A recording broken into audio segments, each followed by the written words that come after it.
வணக்கம், welcome to tasty தவா. இன்னைக்கு ஒரு snack recipe sweet pancake egg இல்லாமல் சுகர் இல்லாமல் எப்படி செய்கிறதுன்னு பார்க்கலாம் வாங்க. 10 பேரிச்சம்பழம் எடுத்துக்கோங்க. விதையெல்லாம் நீக்கிக்கணும். நீக்கிட்டு பாலை லேசாக சூடு பண்ணி 10 நிமிஷம் ஊற வச்சுக்கணும்.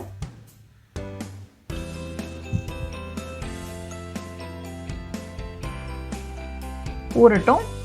இது கூட சின்ன சைஸ் வாழைப்பழம் 4லிருந்து 5 எடுத்துக்கோங்க. பெருசாக இருந்தால் 3 எடுத்துக்கோங்க. தோல் உரிச்சு ரவுண்டாக கட் பண்ணி வச்சுக்கணும். பிளெண்டரில் வாழைப்பழத்தை போட்டுக்கோங்க. அது கூட ஊற வச்ச பேரிச்சம்பழத்தையும் சேர்த்துக்கணும். ஊற வச்ச பாலையும் சேர்த்துக்கணும்.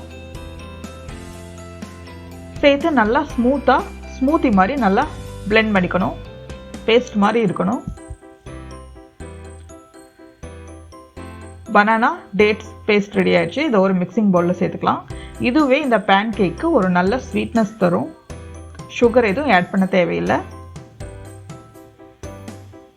இந்த பேஸ்ட் எந்த அளவுக்கு இருக்கோ அதே அளவுக்கு கோதுமை மாவு எடுத்துக்கலாம். கோதுமை மாவு இல்லைனாலும் மைதா மாவு கூட எடுத்துக்கலாம். ரெண்டுலேயுமே செய்யலாம். கோதுமை மாவு சேர்த்துனதுக்கு அப்புறமா 1/2 டீஸ்பூன் அளவுக்கு சமையல் சோடா சேர்த்துக்கணும்.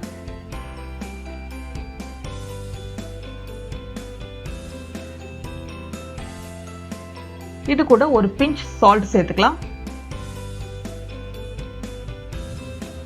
அது கூட ஏலக்காய் தூள் ஒரு பிஞ்ச் சேர்த்துக்கலாம். வெனிலா எசன்ஸ் சேர்த்துக்கனாலும் சேர்த்துக்கலாம். நல்லா மிக்ஸ் பண்ணிக்கோங்க. இதில் தேவைப்பட்டால் கொஞ்சமாக பால் சேர்த்து இட்லி மாவை விட கொஞ்சம் திக்காக இந்த மாதிரி நல்லா மிக்ஸ் பண்ணிக்கோங்க. மாவு இந்த மாதிரி இருக்கணும். இதில் தண்ணியே நம்ம சேர்த்துக்கல, எல்லாமே பாலில் தான் சேர்த்து பண்ணியிருக்கோம். 10 நிமிஷம் அந்த பேட்டர் இருக்கட்டும். தோசைக்கல் சூடு பண்ணிக்கலாம். சூடு பண்ணி மீடியம் ஃப்ளேமில் வச்சு பட்டர் இல்லைன்னா நெய் சேர்த்து கிரீஸ் பண்ணிக்கலாம். இப்போ நம்மளோட அந்த மாவை ஒரு கரண்டி வச்சு லேசாக ஸ்ப்ரெட் பண்ணிக்கோங்க. ஊத்தப்பம் மாதிரி தான் இருக்கும் இந்த பேன்கேக். மூடி போட்டு வேக விடுங்க. ஒரு பேன்கேக் தயாராகிறதுக்கு 5 மினிட்ஸ் ஆகும். மீடியம் ஃப்ளேம்லேயே பொறுமையாக பண்ணணும். அப்போ தான் உள்ளே வேகும். திருப்பி போட்டு 2 பக்கமும் நல்லா ப்ரௌன் ஆகிற அளவுக்கு வேக வச்சு எடுக்கணும்.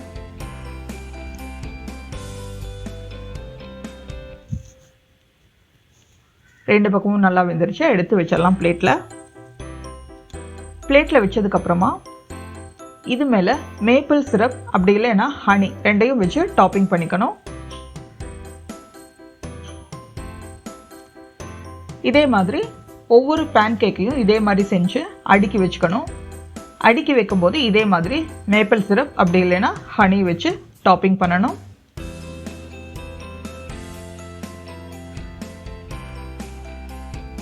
பேன் கேக் எப்போவுமே வார்மாக சாப்பிட்றதுக்கு ரொம்ப நல்லாயிருக்கும்.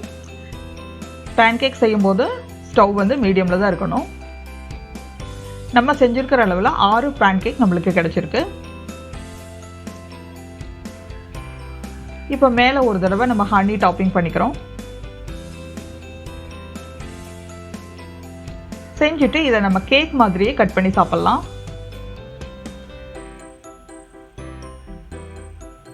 ஸ்நாக்ஸுக்கு ஒரு நல்ல பெட்டர் சாய்ஸ். ஈஸியாக செஞ்சிடலாம். ஹெல்த்தியாகவும் இருக்கும். பாருங்கள், லேயராக இருக்கும். சாப்பிடும்போது குழந்தைகளுக்கு ரொம்ப பிடிக்கும், பெரியவங்களுக்கும் ரொம்ப பிடிக்கும்.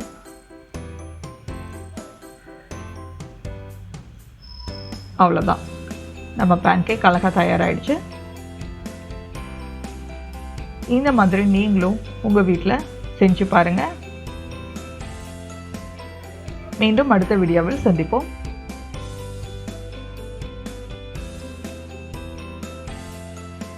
இந்த ரெசிபியை ட்ரை பண்ணி பாருங்கள். பிடிச்சிருந்தா லைக் பண்ணுங்கள், கமெண்ட் பண்ணுங்கள், ஷேர் பண்ணுங்கள், சப்ஸ்கிரைப் பண்ணுங்கள். கூடவே பெல் ஐக்கானையும் கிளிக் பண்ணிடுங்க. தேங்க்ஸ் ஃபார் வாட்சிங்.